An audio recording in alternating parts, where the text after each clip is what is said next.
Episode 203. Persiapan. Entahlah, aku tidak yakin. Memang kenapa? Kamu kenal. Dian menarik lengannya dari Dev karena tidak enak menjadi perhatian beberapa orang di sana. Oh, mungkin aku salah lihat, jawab Dev. Aku tidak akan salah mengenal orang yang menghancurkan keluargaku, batin Dev berkata. Dev pun menggandeng tangan Dian dan ikut duduk bersama keluarga besar yang menantikan kabar dari Kalista.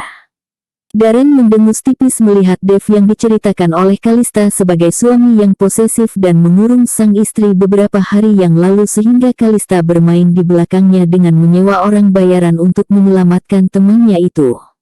Sungguh seorang istri bisa merubah seorang pria menjadi suami yang posesif. Tidak berapa lama seorang perawat keluar dari ruangan ICU. Keluarga ibu Kalista, ujarnya bertanya kepada orang-orang yang menunggu di luar. Saya Sus. Darren menyahut cepat. Boleh jenguk satu persatu ya. Ibu Kalista baru sadar jadi masih butuh banyak istirahat. Ucap suster tersebut yang dibalas dengan puja-puji syukur semua orang yang menanti kabar baik ini. Tenangkan hatimu di dalam ya nak. Jangan terlihat menangis agar Kalista tidak kepikiran, ujar Sarah pada anaknya yang akan menjenguk istrinya lebih dahulu. Iya ma. Darren pun masuk dan seperti seharusnya dia mengenakan pakaian khusus dan masker yang menutupi hidung dan mulutnya. Berjalan tanpa suara, Darren bisa melihat istrinya tergeletak dalam posisi miring. Kedua kelopak matanya yang masih menutup, perlahan membuka kedua matanya. Mata Kalista masih lemah untuk melihat tapi ada senyum tipis terbit di bibirnya. Kalista tahu kalau dia yang datang mendekatinya adalah suami bermata hijau, yang saat ini sangat ingin dipeluknya erat-erat.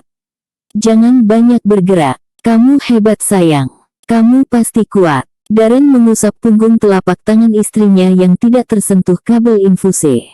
Kalista ingin berkata sesuatu tapi tenggorokannya masih lemah untuk mengeluarkan suara. Tampak bulir bening turun dari sudut matanya namun diiringi senyuman manis ciri khas sang istri. Aku pastikan, orang yang melakukan ini padamu akan mendapatkan balasan yang setimpal dariku, ujar Darren. Namun yang dibalas oleh Kalista justru gelengan kepala lemah. Mungkin Kalista menginginkan dirinya untuk tidak balas dendam seorang diri, pikir Darren. Baiklah, apa kata kamu saja, aku akan turuti. Yang penting sekarang kamu harus sehat dan sembuh dulu. Aku sudah kangen dengan memeluk dirimu dan anak kita. Ingin rasanya Darren mencium Kalista, namun sayang sekali dia menggunakan masker dan kondisi Kalista pun tidak memungkinkan. Kalista menyentuh tangan Darren dan meminta telapak tangannya didekatkan dengan tarikan lemah. Ada apa? Kamu mau menulis sesuatu? Darren memberikan telapak tangannya yang lebar dan kokoh tersebut.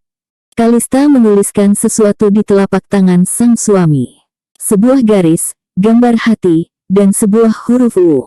Setelah menulisnya, Kalista kembali memejamkan mata tertidur kembali. Darren tersenyum bahagia merasakan energi baru muncul dari dalam hatinya. Kalista mencintainya seperti aku mencintainya. Maaf pak, pasien masih terpengaruh obat bius jadi masih belum pulih benar. Biarkan pasien beristirahat dahulu. Seorang perawat menghampiri Darren dan memintanya dengan santun untuk keluar. Darren senang bukan main bisa melihat senyum di wajah sang istri kembali. Terlebih lagi mendapatkan tulisan cinta di telapak tangannya. Bagaimana Kalista? Apakah dia baik-baik saja? Sarah dan Agnes juga Dian mengerubungi Darren seperti wartawan mengerubungi sumber beritanya. Dia baik-baik saja, syukurlah. Namun, tadi dia langsung tidur belum lama kami berkomunikasi, jawab Darren dengan senyum sumringahnya. Oh syukurlah dia sudah melewati masa kritis kalau begitu. Ya, dia harus beristirahat dengan baik, ujar Sarah membenarkan ucapan anaknya. Semua orang pun akhirnya dibagi tugas kalau ingin menemani Darren di rumah sakit. Sehari satu orang tua, besoknya berganti lagi. Dan, mereka pun setuju. Di samping itu, Darren menyewa beberapa bodyguard untuk menjaga istrinya, kala dia harus ke kantor. Tidak ada seorang pun yang boleh masuk atas seizinnya. Hari ketiga sudah Kalista berada di ruang ICU, keadaannya lebih baik dari sebelumnya namun masih harus menjalani perawatan intensif selama 5 hari ke depan. Suster yang akan menjaga Kalista meminta waktu 1 minggu lagi untuk mulai bekerja karena sesuatu hal. Dan Darren menyetujuinya karena memang Kalista juga di rumah sakit banyak petugas medis yang siaga merawatnya. Di sebuah bandara internasional kedatangan, seorang pria dengan wajah dingin dan cueknya berjalan beriringan dengan seorang perempuan berhijab dengan gamis simpelnya namun tetap anggun dan cantik tiada taraf. Mereka transit di Jakarta terlebih dahulu untuk mengurus beberapa hal selama 1 hari ini.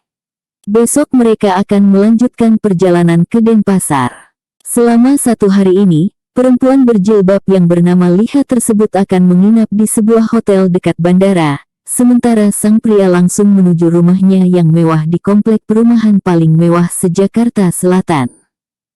Mereka pun berpisah dengan menuju mobil masing-masing yang sudah menunggu. Sebelum sang pria pergi, dia memastikan Liha selesai dan meninggalkan area bagian depan. Kenapa aku tidak langsung saja pulang ke Bali? Aku bisa lebih leluasa mengatakan semuanya pada kakakku. Ujar Liha mempertanyakan kembali alasan dirinya harus menginap semalam di hotel. Aku sudah bilang kan kalau aku ingin kita bersama-sama bilang ke kakakmu itu. Aku tidak mengizinkan kamu untuk memberitahunya sendiri. Jawab Louis. Sekarang masuklah, sudah waktunya check-in di hotel. Kita bertemu lagi di bandara ini besok pagi pukul 8. Oke, ucap Louis lagi. Oke, Liha menyahut pasrah. Setelah melalui banyak pertimbangan dan diiringi dengan sholat tahajud, Liha memantapkan diri untuk menerima lamaran Louis. Pria yang sudah mencuri ciuman pertamanya, pria buka muhrim yang melihat dirinya pertama kali tanpa jilbab, dan lain sebagainya. Namun, kesucian Liha masih dipertahankan sampai nanti di malam pertama meskipun selama di Itali, godaan dari Louis luar biasa besar. Mereka pun akhirnya benar-benar berpisah menuju kediaman masing-masing. Hotel tempat di mana Liha menginap hanya berjarak setengah jam perjalanan. Sedangkan rumah di mana Louis tinggal jaraknya 2 jam perjalanan dari bandara. Akhirnya perempuan Bali itu pun sampai di hotel yang dituju. Setelah menerima kunci, Liha langsung menuju kamarnya yang berada di lantai 5. Hotel mewah langganan para turis dan pejabat ini. Dibayar Louis tunai di awal. Karena Liha bersikeras untuk langsung pulang ke Bali daripada harus menginap di hotel yang memakan pengeluaran. Bagaimana? Semua sudah disiapkan dokumen-dokumen? Tanya Louis. Sudah Tuan. Kami akan mengirimkannya pada Tuan siang ini juga. Bagus. Louis menghela napas lega karena semua syarat-syarat untuk pernikahannya dimudahkan. Louis tidak akan menyelenggarakan pesta besar-besaran. Hanya ijab kabul saja. Namun, sekarang Louis bingung bagaimana harus memberitahu ibunya perihal berita besar ini. Apakah dia harus bilang atau tidak? Louis memikirkannya. Episode 204. Pertemuan Liha dan calon mertua 1. Bagus. Louis menghela napas lega karena semua syarat-syarat untuk pernikahannya dimudahkan. Louis tidak akan menyelenggarakan pesta besar-besaran. Hanya ijab kabul saja. Namun, sekarang pria ini bingung bagaimana harus memberitahu ibunya perihal berita besar ini. Apakah dia harus bilang atau tidak? Louis memikirkannya. Kakak, aku sudah sampai Jakarta. Liha menelpon Niko, sang kakak yang berada di Bali. Langsung kebalikan. Mau aku jemput di bandara? Tanya Niko lagi. Seumur hidup, adiknya ini belum pernah pergi jauh dari Bali, apalagi sampai ke luar negeri. Jadi, kepergiannya kemarin ke Italia sungguh membuat sang kakak menjadi khawatir setiap hari. Meskipun ada bosnya yang menjamin kalau Liha akan baik-baik saja di sana dengan nyawanya sebagai taruhan. Besok aku ke Bali. Ada urusan yang belum diselesaikan. Tuan Louis yang mengaturnya. Ujar Liha berhati-hati agar tidak salah bicara. Tuan Louis juga kembali ke Indonesia. Tanya Niko tidak mengerti. Iya, jawab Liha. Haruskah aku bilang pada kakak kalau besok dia dan aku akan sama-sama berangkat ke Bali dan meminta restu ke kakak? Bisik Liha dalam hati. Oh, oke. Jaga diri kamu baik-baik. Kita bertemu lagi besok. Sampai jumpa. Sampai bertemu kembali, kakak. Liha memutuskan panggilan telepon dan menatap lama benda yang dipegangnya itu. Apa yang harus aku katakan padanya? Haruskah aku katakan tentang hutang 500 juta? Oh, jangan-jangan Liha, nanti kakakmu berpikiran yang tidak-tidak. Simpan rapat-rapat rahasia ini. Tidak boleh ada yang tahu, hanya aku dan Louis yang boleh tahu. Liha berperang batin dan gelisah memikirkan esok hari yang menjadi penentu untuk kelangsungan hidupnya ke depan. Daripada pusing memikirkan besok, Liha memutuskan untuk mandi menyegarkan tubuhnya setelah 16 jam lebih penerbangan. Louis, tumben kamu datang. Pasti ada hal besar yang ingin kamu lakukan. Anggun, Mami Louis memicingkan matanya melihat kedatangan anaknya. Louis, yang tiba-tiba tanpa pemberitahuan ke rumah mereka, orang tuanya. Mana papi, Nih? Louis tidak melihat sosok pria yang tidak banyak bicara namun menginspirasinya untuk lebih banyak bekerja dibanding berbicara. Ini masih siang, tentu saja papimu di kantor, di mana lagi? Ujar Anggun, menghampiri anak laki satu-satunya itu yang langsung ke dapur mengambil botol minum air dingin. Dengan sekali tenggakan, air di dalam botol berpindah ke tenggorokannya. Ada yang ingin aku katakan ke Mami dan Papi. Ucap Louis setelah selesai minum. Oh ya, apa itu? Anggun mengikuti langkah kaki sang anak yang menuju ke ruang tamu. Nanti saja kalau papi pulang. Ucap balik Louis. Papimu pulang. Ada apa ini Louis? Kenapa kamu meminta papi pulang cepat dari kantor? Ucapan Anggun terpotong ketika melihat sang suami tiba-tiba datang sebelum jam pulang kantor. Kamu pulang karena diminta Louis. Anggun bertanya setengah tidak percaya. Ya, dia ingin berbicara pada kita berdua. Cepat katakan, anak perempuan mana yang kamu hamili sekarang? Kevin, Papi Louis berang sambil melipat kedua tangannya di depan dada. Papi, Anggun berteriak tidak percaya, suaminya semudah ini mengatakan hal tentang mengamili anak orang. Papi Mami duduklah. Aku ada kabar penting yang harus aku katakan sekarang juga. Louis duduk di single sofa, sementara Anggun dan Kevin duduk di sofa panjang di hadapannya. Kamu membuat Mami deg-degan. Ada apa sih? Anggun menatap Louis lamat-lamat. Pini, besok aku mau menikah dengan gadis pujaanku. Louis berbicara dengan satu tarikan napas setelah menarik napas dalam-dalam. Apa? Anggun berteriak tidak percaya. Sementara Kevin menatap sinis anaknya tanpa bersuara satu kata pun. Anak pengusaha mana? Biar papi datangi orang tuanya. Kevin berkata tanpa ekspresi. Louis menggeleng pelan, bukan anak pengusaha, melainkan anak yatim piatu yang hanya memiliki seorang kakak lelaki. Jawab Louis datar. Anggun bertambah bingung, bawa dia ke rumah malam ini. Bisa. Atau kami yang harus ke rumahnya. Ucap Kevin. Aku akan bawa dia ke rumah malam ini. Tolong jangan berkata yang tidak-tidak atau aku tidak akan pernah datang ke rumah ini lagi. Ancam Louis. Anggun dan Kevin saling bertukar pandang.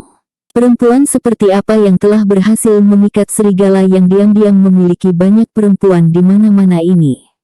Dia pastilah memiliki segala hal yang tidak dimiliki perempuan lain, membuat Louis ingin segera mengikatnya.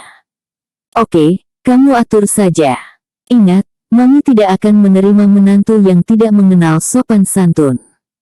Jawab Anggun. Malam pun tiba, dan kini Liha sudah berada di hadapan Anggun dan Kevin.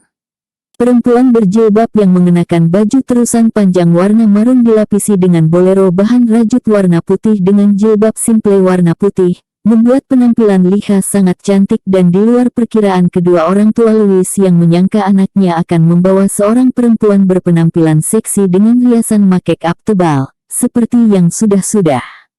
Assalamualaikum, selamat malam Om dan Tante. Liha membungkukkan badan menaruh hormat. Sesungguhnya jantung Liha sedang berdetak kencang karena sorot mata kedua orang tua Louis tidak berkedip sama sekali melihat dirinya. Wah, Waalaikumsalam. Kamu adalah perempuan yang akan dinikahi Louis. Anggun benar-benar tidak percaya. Selera Louis berubah 180 derajat sekarang. Kemana perempuan-perempuan seksi yang tidak pernah lepas dari lengannya?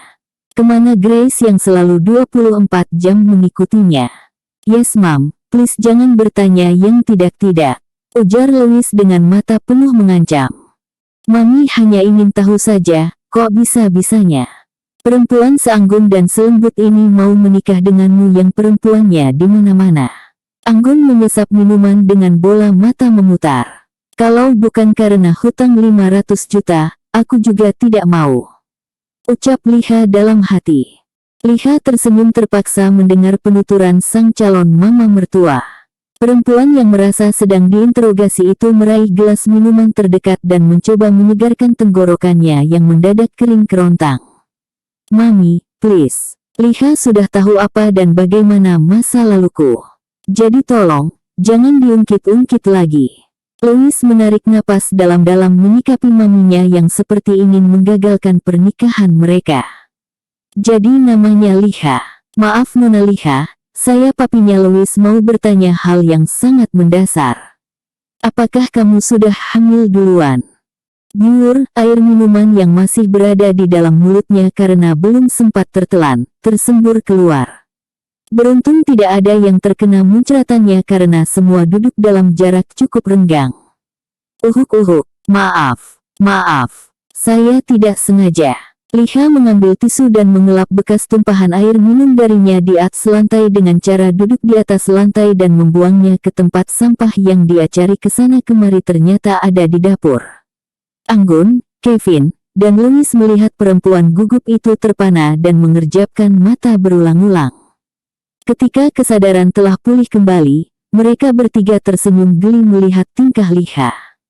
Maaf Tuan dan Nyonya, saya bersumpah kami tidak melakukan hubungan di luar nikah. Saya masih gadis dan belum pernah pacaran sebelumnya, ucap Liha gugup. Episode 205. Pertemuan Liha dan calon mertua. Maaf Tuan dan Nyonya, saya bersumpah kami tidak pernah melakukan hubungan di luar nikah. Saya masih gadis dan belum pernah pacaran sebelumnya, ucap Liha gugup, sambil mengibas-ngibaskan kedua tangannya seperti orang ditodong senjata menyerahkan diri. Hahaha, kamu lucu sekali. Louis punya keberuntungan seperti apa bisa mendapatkan gadis sepolos dan sebaik kamu. Anggun menggeleng-gelengkan kepalanya tidak percaya. Mami, please. Louis mengernyitkan alis mendengar ucapan konyol dari Anggun. Itulah kenapa Louis paling malas berurusan dengan orang tuanya. Selama ini semua dikerjakan sendiri dan mereka terima beres. Tapi, untuk momen sekali dalam seumur hidup ini, Louis terpaksa harus melibatkan kedua orang tuanya, agar tidak ada kesalahpahaman di kemudian hari dan pihak dari Liha pun tidak akan berpikir macam-macam. Oke, sekarang kita makan malam dulu ya. Sudah selesai disiapkan. Ayo ajak calon istrimu. Anggun berjalan lebih dahulu disusul oleh sang suami, Kevin. Liha menatap Louis seolah ingin berkata sesuatu. Ada yang ingin kamu katakan? Pria yang memiliki rambut dan alis tebal warna hitam pekat itu, berdiri sambil menyelipkan kedua tangan ke dalam kantong celananya. Tuan, jika Anda ingin berubah pikiran, masih ada waktu. Aku bersedia melakukan apapun untuk melunasi hutang asalkan tidak melanggar norma agama, ujar Liha sambil setengah berbisik, agar tidak terdengar pemilik rumah. Hahaha, kamu aneh sekali. Di mana-mana perempuan minta dinikahi setelah dicium dan terlihat tubuh di balik pakaian tertutupnya. Kamu malah sebaliknya. Apa kamu tidak menyesal tubuhmu telah terlihat oleh pria yang bukan suamimu? Tanya Louis balik, sambil menatap Liha tajam. Oh, anggap saja aku sedang sial dan ceroboh saat itu. Tapi, kalau aku menikah, aku tidak ingin tinggal di rumah seharian. Aku masih ingin mengabdikan ilmuku sebagai perawat. Susah payah aku kuliah dan lulus dengan predikat terbaik, aku belum ingin di rumah saja kalau belum punya anak. Jawab Liha lirih. Baiklah kalau begitu. Setelah kita menikah, aku akan bekerja sangat keras agar kamu cepat hamil dan punya anak agar kamu tidak perlu bekerja lagi. Oke. Louis tersenyum memikat dan berlalu menyusul papi maminya, meninggalkan Liha yang gemas bukan kepalang sambil mengepalkan tangannya, mendengar ucapan sembarangan Louis. Ayo, sudah malam, setelah ini kita langsung pulang. Atau kamu mau menginap di sini? Kamarku kosong kalau kamu mau. Louis mengedip nakal ke perempuan yang tidak bisa berkata apa-apa lagi. Pria yang awalnya dikenal dingin dan cuek itu, bisa juga bertingkah konyol dan jahil.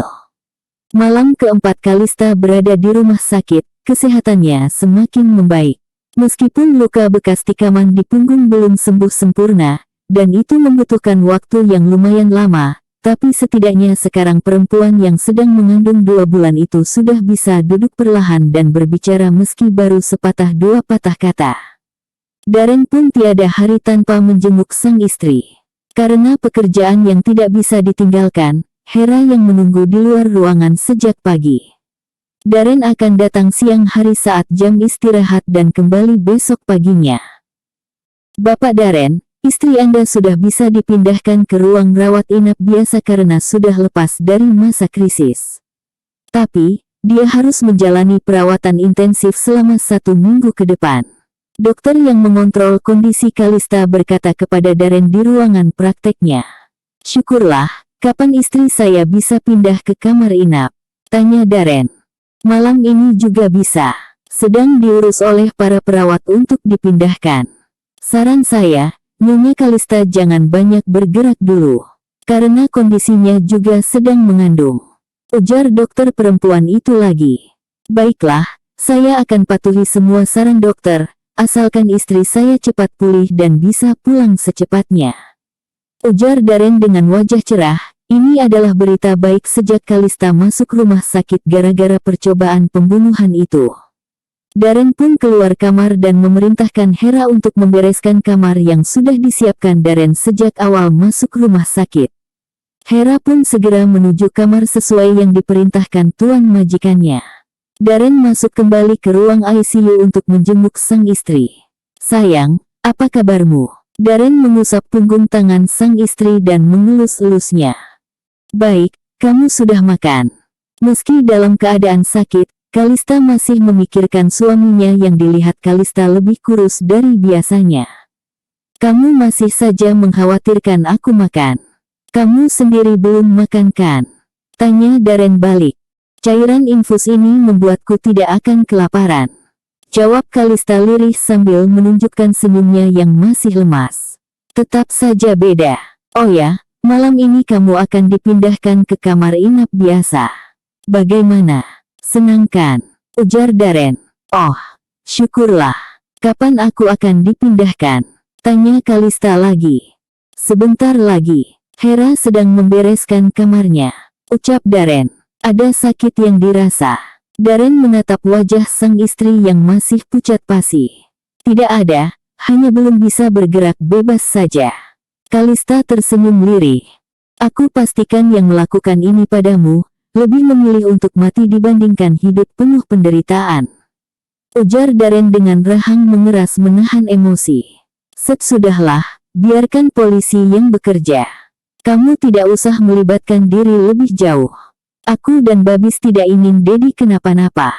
Jawab Liha sambil mengusap perutnya yang belum terlihat buncit. Babis anak yang kuat, sekuat mominya. Jawab Darren sambil turut mengusap perut sang istri dan mencium dahi perempuan hamil dan menghisap aroma tubuh yang lama dirindukannya itu. Tuan Darren, kami akan melakukan pemindahan Nyonya Kalista sekarang. Mohon tunggu di luar terlebih dahulu. Seorang perawat datang menghampiri ragu-ragu karena menyela momen romantis yang terjalin antara suami dan istri yang terpisah berhari-hari lamanya. Aku tunggu di luar. Kalista mengangguk lemah membalas ucapan suaminya. Darren keluar kamar dan melakukan panggilan kepada anak buah kepercayaannya yang ditugaskan untuk mencari keberadaan Britney. Maaf tuan, kami belum menemukannya. Mereka menghilang bagai ditelan bumi. Ujar orang suruhan Darren di ujung telepon. Kalau begitu, kalian harus masuk ke dalam bumi untuk mencarinya. Cepat temukan dia sebelum polisi menemukan mereka. Aku sendiri yang akan memberi mereka ganjaran atas perbuatan kejam mereka. Jawab Darren lalu memutuskan panggilan telepon sepihak. Kamu mau lari kemana Britney? Dulu memang aku buta tergila-gila padamu. Tapi, sejak Kalista hadir dan memberi warna di hidupku, kamu tidak lagi menjadi tujuan hidupku. Darren kesal luar biasa karena sudah 4 hari sejak kejadian itu tapi para penjahat itu belum bisa ditemukan keberadaannya. Darren menduga ada orang yang sengaja membantu mereka agar tidak mudah ditemukan. Dia yakinkan akan mencari cara lebih baik lagi agar kasus ini segera selesai. Pintu ruang ICU terbuka dan kasur dorong yang Kalista berada di atasnya, didorong keluar dengan perlahan. Darren memasukkan kembali telepon genggamnya ke dalam saku jaketnya dan mengikuti Kalista dari samping sambil menggenggam tangan sang istri yang masih lemah.